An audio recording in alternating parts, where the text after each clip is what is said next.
it's an amazing tool to be like a strategic advisor to you, because Mm, like that's what you get paid on, is creating results and solving the mhm, hard problems. So mhm. now you could leverage the best minds in the world to help co-author and solve those biggest problems that you have.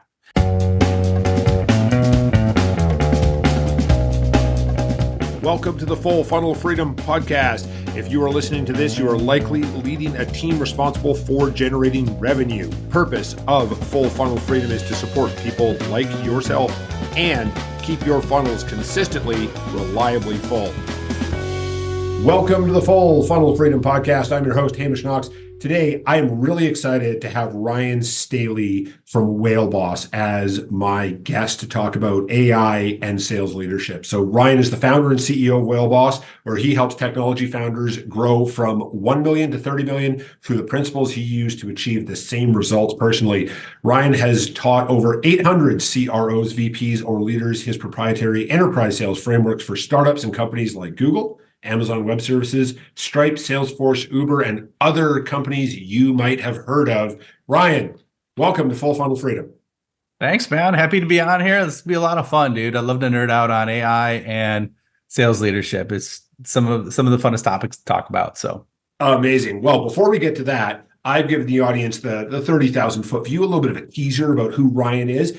Tell us your story. How did you get from where you were to where you are today? yeah, it's not a problem.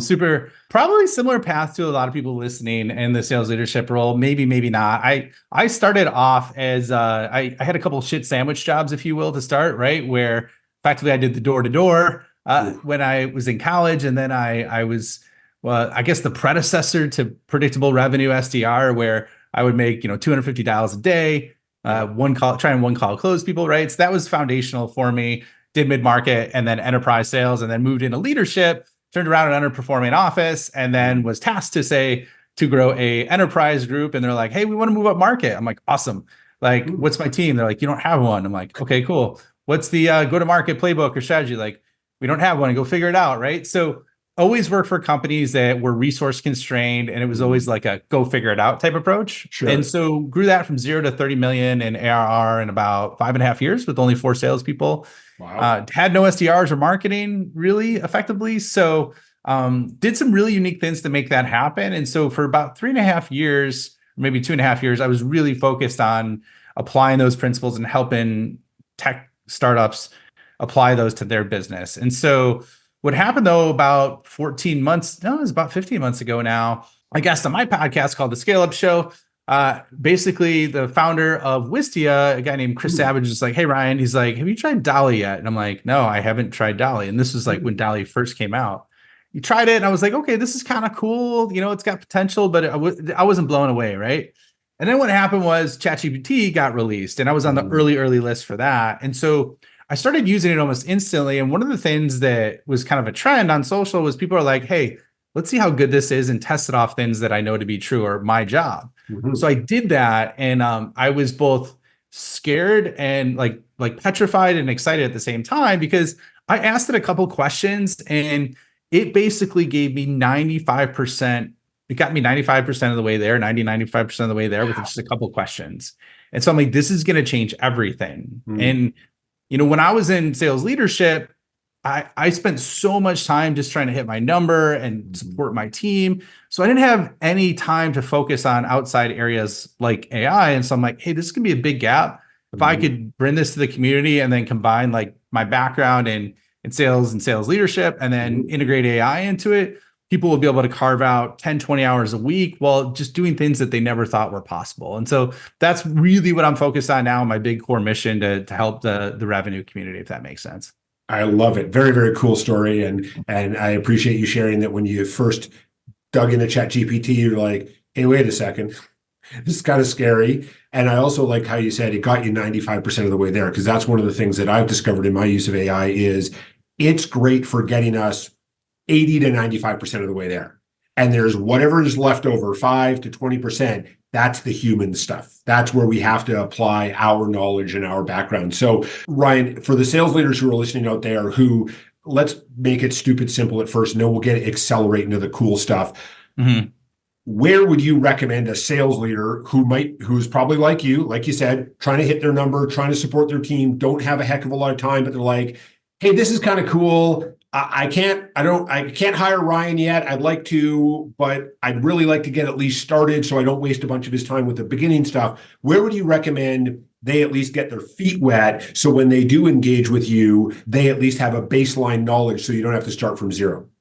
Yeah, it's a great question. And so probably of the new SaaS products or AI products that are created, probably 90 to 95% of them are all created on top of the large language models, right? Okay. Or as a byproduct, or they're integrated, right? So my core belief is that if you understand how to use the large language models, then you could arbitrage the need to buy thousands of dollars a month in solutions, while at the same time usually having better outputs than some of the solutions. Now, granted, don't get me wrong, there's a lot of really good niche solutions out there that are just easier than using the app alone as a standalone. But as a core basis, that's how I would use it. And so what I would do is I would pick one tool, either ChatGPT, Microsoft Copilot, or Google Gemini.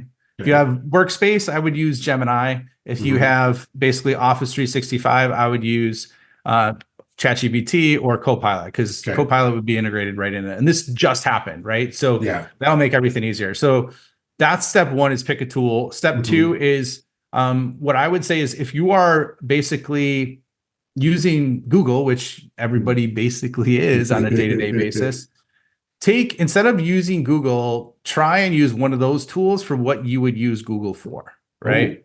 Now, that's really, really simple, and anybody can do it. They do it every day anyways. And just basically see what happens from there. Now, here's a little hack for you too. Outside of those tools I mentioned, there's one tool that has the potential to replace Google, in my opinion. It's called Perplexity AI.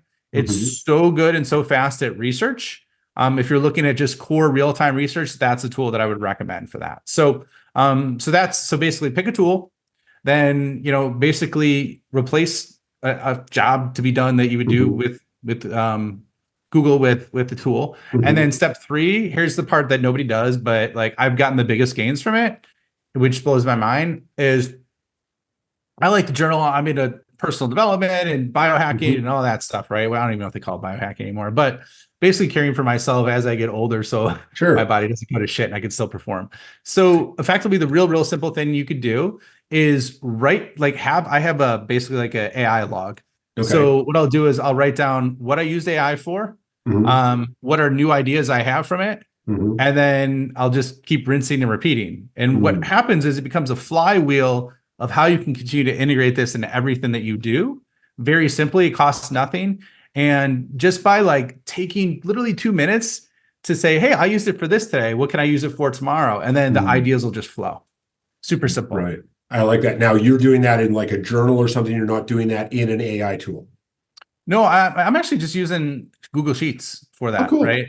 And what I'll do is you can post the link of what you did in the AI chat. So if you want to go reference it later, you can go back in there, right? And then if it's good, then I'll record a prompt, and I have a prompt library so that I could stay organized with the good workflows that I use. And I mean, truth be told, that's why I created like a membership, so that go-to-market professionals could leverage it. It's like literally less than $100 a month, super simple, has all these details. So you can go from 0 to like top 1% just by spending, 4 hours in it. So it's like an hour a week, and you will be way faster and way better than everybody else. That is incredible, and we'll certainly make sure to put a link or something like that in the show notes so everyone can take advantage of that group. So, all right, so we've got the baseline, got it. Pick a tool, use it. Use what you would use a search engine for. As you said, most people are using Google. So something else that I have heard about from lots of people I know who use AI, like as an assistant, right, as their second hand, is about questions and asking really good questions. So from your experience, what are some of those questions that sales leaders might not even think to ask an AI tool to get them a bit further ahead, that the listeners might appreciate knowing about?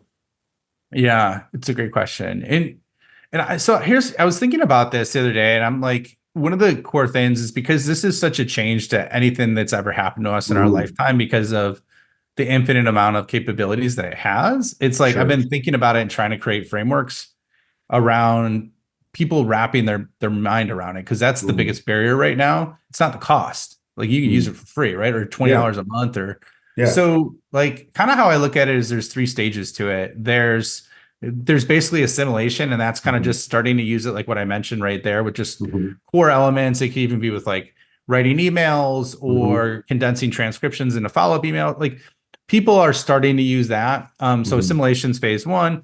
Phase 2 is integration. And that's really connecting different like processes or tactical tools that you use. It's stringing them together with AI so that basically you're doing batches of work, right? That's done. That starts to get more like the Jarvis level, obviously, from Iron Man, but not at that level of sophistication. And then the third one is like innovation, right? So that's like how you can innovate and be an entrepreneur within your organization and create, basically new AI workflows, reverse engineer prompts and frameworks and things like that, and do really amazing things with it. So those are kind of like the 3 stages. What I think most sales leaders are not using it for, to circle back to your question, is really, I think most of them are stuck at phase 1, right? That first level. And they're like, yeah, I help it write emails. Like, I help it do this. Whereas like, it's an amazing tool to be like a strategic advisor to you, because like, that's what you get paid on, is creating results and solving the hard problems. So now you could leverage the best minds in the world to help co-author and solve those biggest problems that you have. I'll give you an example. I did this the other day. So let's say example, I wanted to create a tech startup right now. I wanted to create it. I could literally say, I want you to act like Gary Tan, who is the president of Y Combinator. And I want you to give me the top 10 most successful go-to-market strategies that leaders have used that have created unicorns over the last 5 years. Rank them in terms of the most, successful to least successful, right? Okay. Boom. It'll do that and give you examples. Then you could say, okay, my personality is, I'm a high D profile personality, right? Like most sales leaders are. And this is my background. I've been in sales leadership for 5 years. I've done X, Y, Z. Now re-customize that list on which best work with my strengths. So if I want to create a business, I know what I am like built to create as of right now. And then it'll do that, right? And then, so basically you can keep going deeper on that. And that's something like, you know how much like time and research you would need to do that? And then it wouldn't even be customized to you. It would just be general shit, right? Right. So that's one example. Another example is if you're doing a process, let's say internally, you're building a new team, or you want to do customer segmentation. For customer segmentation, you could, if you have a Teams account, which is protected, like it doesn't train on your data for ChatGPT, you could literally drop a customer CSV in there, have it analyze it, trend it, and look at hidden opportunities that you're not seeing to go after to increase your deal size, right? Like that's one example. Another example is, if I wanted to create a whole another team, you could go in there and go from start to finish of like, this is the outcome I want. This is the comp plan. I want you to help build. I want you to help build a management KPI structure. I want you to build a meeting structure. I want you to build a job description. And I want you to build the tech stack for under $1,000. And it can do all that in like 15, 20 minutes. Wow. So those are examples where people are not really using it. And that's more level 2. Level 3 is we could probably better for another day, because that's really advanced. But that's kind of where I would say is level 2 that most people are not using it at yet.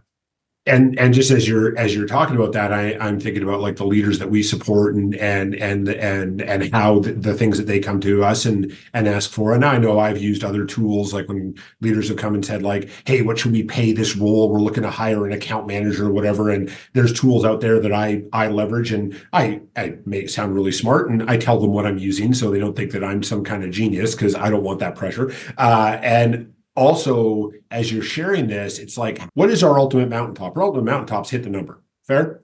And so what can we do to accelerate getting to that mountaintop? Well, all the things that you just laid out, and especially if you're at that beginning stages and you're looking to start and scale, then you've got this great tool to actually get you 95% of the way. And then the 5% is your implementation.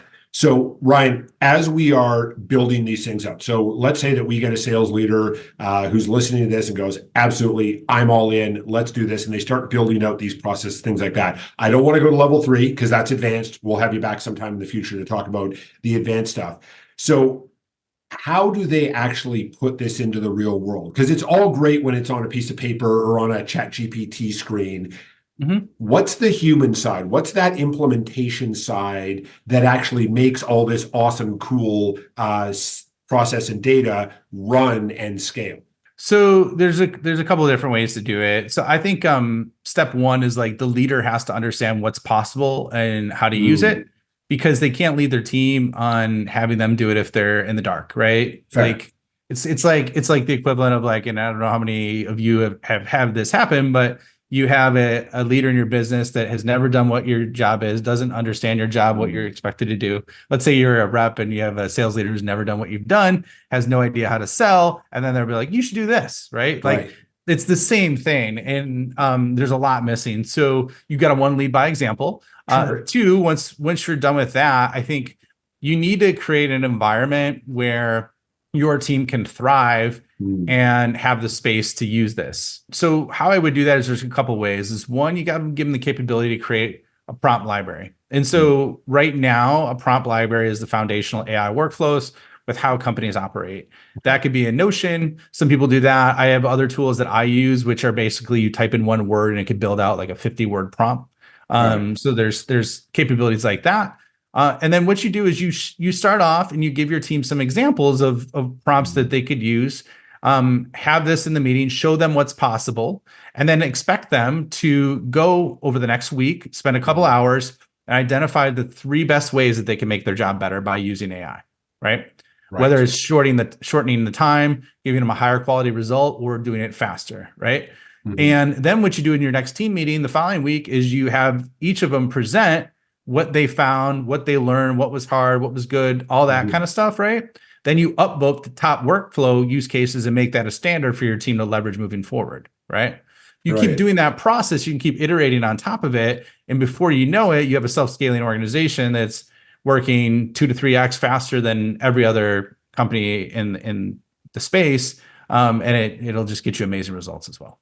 Phenomenal. As you were sharing that word was iterate that was coming to my mind, is like if we start this and we build and build and build and build on it. So Ryan, I'm not interested in the whole like, is AI going to replace us? Because quite frankly, that doesn't interest me and I don't believe it's going to happen. That we've been having that conversation since we invented the weaving loom way back when. What I am curious about is linear thinking. Because we have these, the stories of people driving off cliffs because they're just following their GPS and all that stuff. So when you have a sales leader who gets really into this, but then they just say, well, the AI says that I should blah, blah, blah, blah, blah. How do you coach your clients to think about, it's not the whole answer, it's most of the answer? So how do you encourage leaders to not just copy, paste, repeat whatever the AI spits out, but to actually critically think on it and make adjustments before they go roll it out? Yeah, that's a good question. I think I think you just give real world examples of where things have gone terribly wrong, right? Where people have done that. Like you saw that where, I don't know, maybe you've heard of it, maybe you didn't, but it happened in legal where someone did that with the research for their use cases, and then it got called out that it was like completely fictitious, right? Because these systems are not perfect and they're not built to be right. They're built to follow a pattern of words. And so by that nature, it's not always going to be correct. And so you have to go with that assumption. And so I think, and this is what my kids, I've been educating my kids on how to use it. My son did his science project on it. Awesome. And one of the things I said to him was I'm like, hey man, this is a great tool to use. However, it's not always perfect, and you could look terrible if you don't just double check this and basically refine it, and you will sound like a robot. And so that definitely helps, but you got to set the expectation with the team that that's going to happen. And like I said, that it's not going to do everything for you in this situation. It's only going to get you 90% of the way there. Fair enough. I'm now hearing my former math teachers yelling at me to check my work as you were sharing that. So thank you for that triggering event, Ryan. Appreciate that. So I could nerd out about this stuff all day with you, and clearly you can, because I've seen some of your stuff online. And by the way, if you're not following Ryan, go follow Ryan, because his stuff is really cool. And I learn a ton from it every time I check it out. I have a few questions to wrap up today, and certainly would love to have you back and dive deeper into this topic in the future, because it is evolving all the time. The first question: if you could go back and coach younger Ryan, right? Go back as far as you like, and you can say, hey, younger Ryan, in the future, you're going to have this amazing company, Whale Boss. You're going to be cutting edge AI, helping sales leaders. You're also going to have a bunch of scar tissue and bumps and bruises. What would you coach younger Ryan to say or do differently to get to the same spot, but with fewer bumps and bruises and maybe a little less scar tissue? And it's funny because I was thinking about this the other day, right? So I'm 3.5 years into having my own company, and there's some stuff I've done great. There's some stuff I've done wrong. I think what I would say is that the number one thing, if you want to build a company or a team or an org, is really focus on creating systems every week. And it's either it's a combination of creation and optimization every single time, right? And so like that could be for something as simple as the core outreach messaging that you have and the enablement material design behind it and like all those details, right? Or like with AI systems, this is why I've been so focused on it, is like I'll give you an example of why this is important. Literally, there's a process that I was saying I need to do this. There's a lot of speaking I'm doing to create content as a byproduct of it, right? And I would go in and I would adjust it and do this. So the other day I'm like, you know what? I'm not going to quit half-assing it. I spent 2 hours, built out a system with prompts and everything. And now like literally I've invested 2 hours, and I probably gave myself back 40 to 50 hours over the next 3 months. Wow. Because of that, right? And so if you do that, the only way to create a sustainable business or org is to have that compounding effect of systems that are repeatable, that work well. So love it. Great advice. Huge fan of systems myself. And yeah, iterate on them. Don't just say set it and forget it. Like, we always got to be building on them. Ryan, curious what you might have read, watched, listened to in your career, whether recently or in the past, that you would recommend that the audience check out, aside from your own content, to further their own growth and development in this area of AI. Yeah. Well, I got two for you. One is called The Gap in the Gain. It's like the achiever's formula for success and happiness, right? So that's one of my favorite books, and one of the most gifted books that I give people, just because it helps you with how fast things are changing, focus on progress, not the destination. And so absolutely, that's one. And then the second one, and literally here's the way you could leverage this for free. I use the ChatGPT app while I was shaving the other day, and I was looking more into systems. So I asked it to use Pareto's principle, give me a 2-page summary of the E-Myth revisited. Got it. Basically, the E-Myth revisited is heavily focused on systems, system design. It created that. Then I said, okay, this is my business. This is what I do and who I serve. I want you to now customize it based on that, right? Then it customized it. Then I said, okay, I now want you to create an execution cheat sheet for me on these 2 items so that I could execute what you just recommended. Please create these now. And by the time I was done shaving, I had all that built out. It was all in written form, and all I did is talk to it, right? So that's something really simple that you could do if you're looking at systems design or any other book. Not all the newest ones are probably on there, but really, really good trick to do it. And you could just talk verbally, which most sales people are really good at. Very true. Awesome. Thank you for those recommendations. So, Ryan, last question for you. You've given us great ideas and insight on how sales leaders can implement AI, not only for themselves, but for their teams to successfully scale. What else do you have as a final bit of wisdom, a closing thought, or maybe even something to plug? The floor is yours. Here's what I would say. There's kind of 2 things. One is like, I missed on opportunities as a leader because I was always saying like, it's not a priority. I would get to them later. I'm too busy, whatever.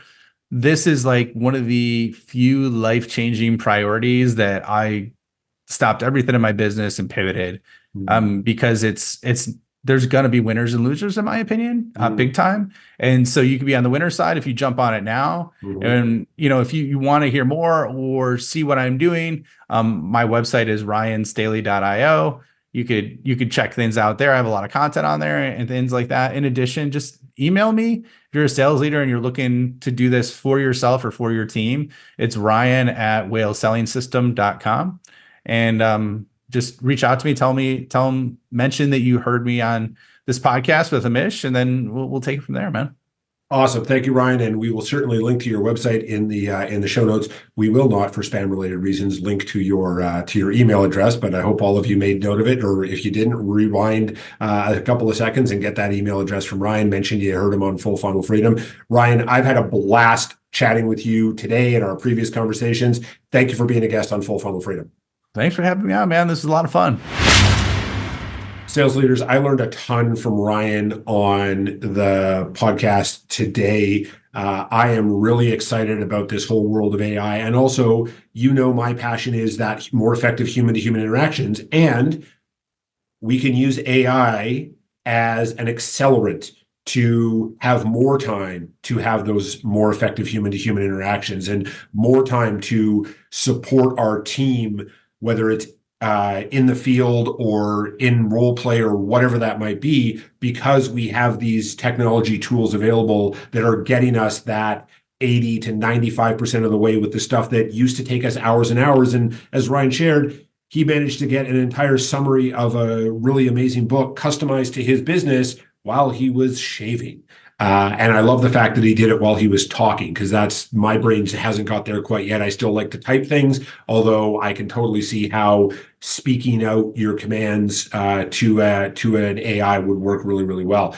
Few things that I took away that I wanted to highlight for you. I'm really excited to hear what your takeaways were in the comments on our social media. So number one, this idea of just pick a tool. Like, there are tons of tools out there, and just pick one. Now, I use a tool called Poe, which actually combines all of the major ones. So it's got GPT-4, it's got DALL-E, it's got all these cool things in there. I don't know if it's just because I like to have all the toys or not. And so that's my one that I use is Poe. I loved Ryan's suggestion, like pick a tool, whatever you might use. And that insight of use AI, replace your Googling with AIing, for lack of a better term, and see how that can develop out for you. The next thing I took away from Ryan was really leveraging this idea of systems, really getting AI to help you build systems, implement systems with your team, and then iterate on those systems using your team's own data. Right? Make them the heroes in the story, and they're much more likely to leverage whatever you have implemented. And the last thing, and it came right at the end, and it's this idea of check your work.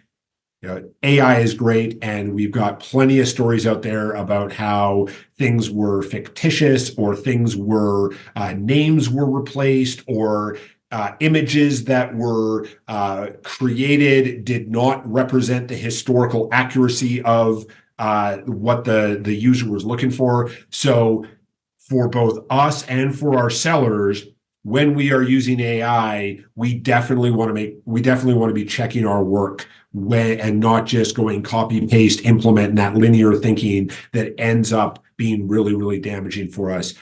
Thanks for listening. Again, let us know what your big takeaways were on our social media. Until we connect on the next episode, go create Full Funnel Freedom. Thanks for listening to today's episode of the Full Funnel Freedom podcast. You can continue to support us by leaving us a review and a rating, sharing this episode with a couple of sales leaders in your network who you care about. I'd love to connect with you. I'm easy to find, Hamish Knox on LinkedIn. Also, if you'd like a free 15-minute call with me, go to www.hamish.sandler.com/how-to-sandler. Until we connect on the next episode, go create Full Funnel Freedom.